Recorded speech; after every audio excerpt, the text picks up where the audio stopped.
So the point of a rain garden is the rain comes down the roof and you'll have like rain chains or whatever. We don't have that.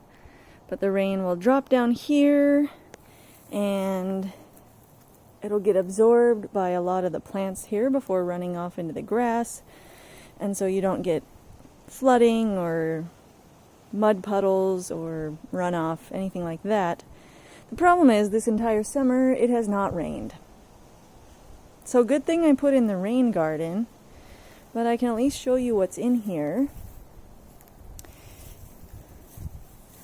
First we have baby's tears, which got singed when it was so hot. Japanese bloodgrass, which looks amazing. County Park creeper, apparently. There's some more sedge kind of stuff right there. It's getting overtaken by grass and weeds, so I'll have to fix that. I just planted some sweet woodruff. These are more sweet flag. This is that, apparently. More Japanese bloodgrass.